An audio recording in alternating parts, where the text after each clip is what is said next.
नमस्ते, मेरा नाम अंशु श्रीवास्तव है। मैं स्पीच थेरेपिस्ट हूँ।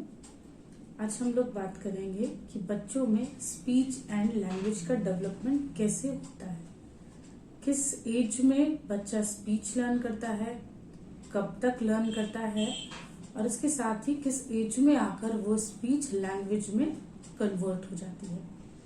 इसमें इसकी कौन कौन हेल्प करता है, क्या क्या चीज़ों से वो लर्न करता है, साथ ही अगर ऐसा नहीं है तो उसमें उसके साथ हम लोग को क्या क्या एक्टिविटीज़ करनी होती हैं या किससे हेल्प ले सकते हैं, इन सब चीज़ों पे आज बात करेंगे।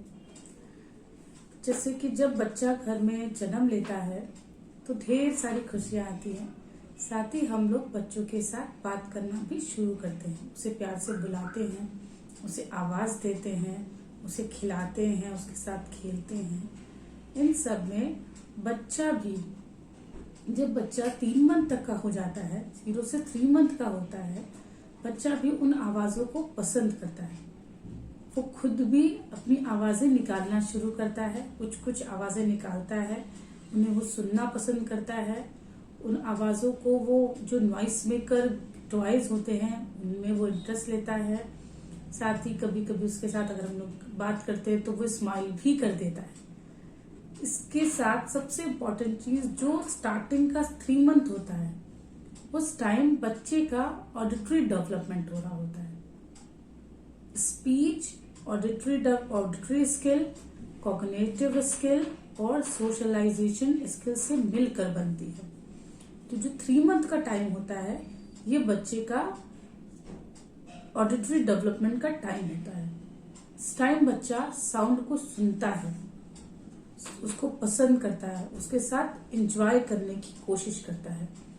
साथ ही बच्चे के अपनी बात कहने के लिए उसको क्राई करता है। उसके क्राइंग पैटर्न अलग अलग होते हैं। वो सिर्फ अभी क्राई करके ही अपनी चीजें कह सकता है। अगर उसे भूख लगती है तो उसके रोने का पैटर्न, उसे नींद आ रही है तो उसके रोने का पैटर्न, तो वो इस एज तक अपने डिफरेंट पैटर्न को फॉलो करना शुरू कर देता है कि उसको किस चीज के लिए कब रो रहा है और किस चीज के लिए वो कब कर रहा है। इस तरह से वो एक्सप्रेशन अपना देता है। और अगर हम उससे बात करें तो उसको कुछ कुछ वो समझता है, साथ ही किलकारियां भी भरना शुरू कर देता है। इसके आगे बात करें हम लोग 6 मंथ तक। जब बच्चा 6 मंथ का होता है तो ये इसका बहुत ही इम्पोर्टेंट टाइम होता है। जो 6 मंथ इम्पोर्टेंट इसलिए है क्योंकि इसमें नेक कंट्रोल होता है। बच्चा नेक कंट्रोल करना सीखता है। अगर कोई आवाज आती है तो वो उसको देखता है, थोड़ा सा नेक को मूव करता है, ना घुमाता है नेक को, साउंड को देखता है किधर से आ रही है। साथ ही बच्चा बैबलिंग स्टार्ट कर देता है। ब ब ब ब मम्मा, ये सारा साउंड भी बच्चा इस मंथ में स्टार्ट कर चुका होता है या कर रहा होता है। वो धीरे धीरे अपने साउंड को बढ़ाता जाता है, कोशिश करता है जितना बैबलिंग साउंड है वो सारी नॉइज वो निकालना शुरू कर देता है, उनको एंजॉय भी करता है। इसके अलावा बच्चा जो वॉवेल्स का यूज करना शुरू करता है, कुछ कुछ वॉवेल्स वो यूज करता है और वो वॉवेल्स कभी कभी कॉन्सोनेंट में भी आ जाते हैं। वॉवेल्स कॉन्सोनेंट भी शुरू कर देता है। ग ग ग ग ग इस तरह का साउंड ये भी उसका आना शुरू हो जाता है। जो ये टाइम होता है इसमें बैबलिंग होती है और बैबलिंग बहुत ही इम्पोर्टेंट चीज है बच्चों के स्पीच प्रोडक्शन की। बैबलिंग की हेल्प से ही आगे का स्पीच प्रोडक्शन होता है। इसके बाद बच्चा आता है 1 ईयर का। इसके बाद जब बच्चा 1 ईयर का होता है तो उसका सिटिंग होता है, बच्चे का सिटिंग टाइम होता है। सिटिंग टाइम में अगर हम उसको बिठाते हैं और पीछे से कोई सपोर्ट दे देते हैं तो वो बैठ जाता है, या उसको पकड़ के बिठा दिया तो वो इजीली बैठ जाता है। साथ ही अगर साउंड है तो वो साउंड को लोकलाइज करना शुरू कर देता है, अपना नेक को ऊपर करता है, नेक को नीचे करता है, ढूंढता है, क्योंकि सिटिंग उसका अच्छा आ चुका है। ये टाइम उसके मोटर डेवलपमेंट का टाइम होता है। ये बहुत जरूरी चीज है, उसका मोटर डेवलपमेंट भी बहुत जरूरी चीज है, उसका आना शुरू होता है। वो चीजों की नेम कॉलिंग करना शुरू कर देता है। नाम, मम्मा को मम्मा ही कहना, या पापा को पापा ही कहना वो शुरू कर देता है, और कई तरह तरह की चीजें भी समझना शुरू कर देता है। कुछ हाउस होल्डिंग चीजें समझता है, जैसे फैन, लाइट, उसके टॉयज या कॉमन ऑब्जेक्ट्स को वो समझना शुरू कर देता है। कुछ कुछ बोलना भी शुरू कर चुका होता है। और इसके साथ ही बच्चा अगर पानी उसको चाहिए तो मम मम मम मम इस तरह का साउंड, या उसे कुछ खाने के चाहिए और उसने अपने वर्ड्स में उसको देना शुरू कर देता है। इस तरह का वर्ड्स वो निकालना शुरू कर चुका होता है। इस 1 ईयर में बच्चे को पॉइंटिंग आनी शुरू होती है। अगर हम उससे कुछ पूछते हैं तो वो पॉइंट करना शुरू करता है। हमने पूछा बेटा फैन कहाँ है, तो फैन को ऐसे करके वो पॉइंट करता है। वो पॉइंटिंग फिंगर से होनी चाहिए। वो पॉइंटिंग उसकी आई का नहीं हो कि उसने आंख से इशारा कर दिया, ये इसे पॉइंटिंग नहीं कहेंगे। पॉइंटिंग फिंगर से ही होगा, जिससे उसका कॉग्निटिव स्किल का पता चलेगा, उसका कॉग्निशन स्किल कैसा आ रहा है।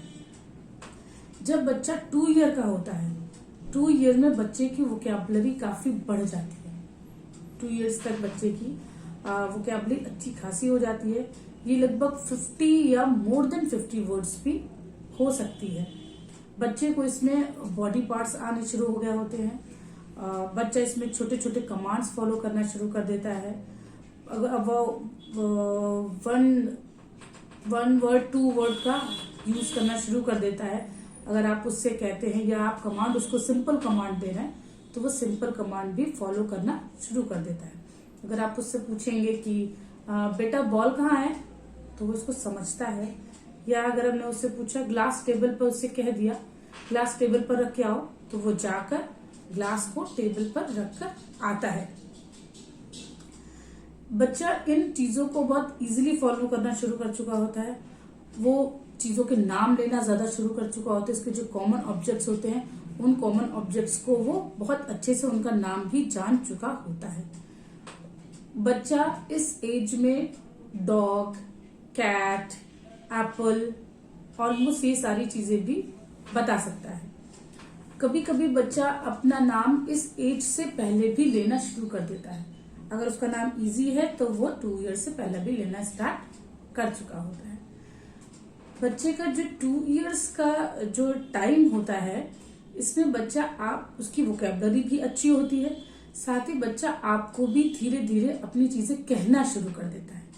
अभी वो सुन रहा था, अब धीरे धीरे चीजों को वो कहना शुरू कर देता है कि उसको अगर चाहिए कुछ तो बोलेगा बॉल कहाँ, उसने बोला बॉल कहाँ, ये कहना वो शुरू कर चुका होता है। या क्वेश्चन का आंसर देना वो शुरू कर चुका होता है।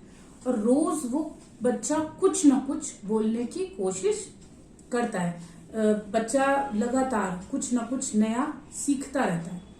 आप उसको बताएंगे फ्लैश कार्ड में, या आप कोई पिक्चर दिखाते हैं, आप कोई ऑब्जेक्ट रख देते हैं और उससे पूछते हैं कि इसमें एप्पल बता दो, इसमें डॉग बता दो, तो बच्चा इजीली आपको बताता है। बोल के भी बता सकता है और पॉइंट भी करके बता सकता है।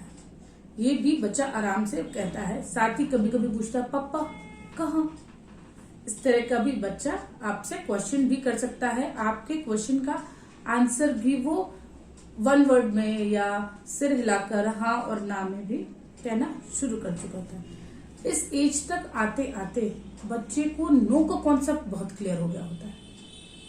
बच्चा नो का मीनिंग बहुत अच्छा जान चुका होता है। अगर वो कुछ कर रहा है और आपको लग रहा कि नहीं ठीक है, आप उसे बोलते बेटा नो, तो उस नो पे सही रिप्लाई करता है। या पीछे हट गया, या फिर उसने नो का भी आपको कुछ रिप्लाई किया, या फिर उसने खुद भी बोल दिया नो नो, तो वो नो का मीनिंग यहाँ पर वो जान चुका होता है। अभी लेकिन बच्चे के इस एज में ग्रामर नहीं आई होती है। 2 साल तक बच्चे में ग्रामर नहीं आती।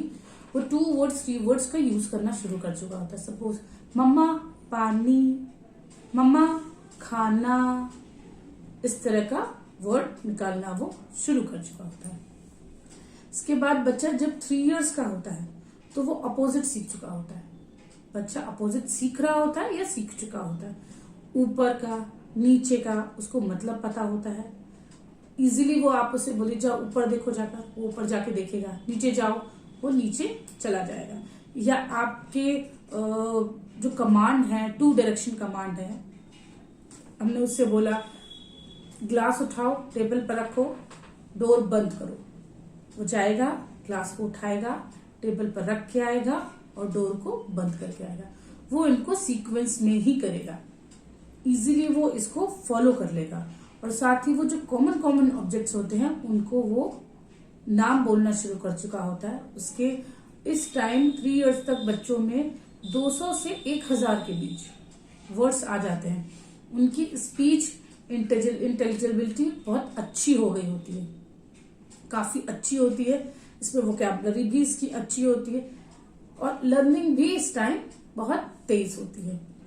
अब बच्चा हमारा 4 साल का, 4 साल के बच्चे के पास ज्यादा से ज्यादा वर्ड आ गए होते हैं, वो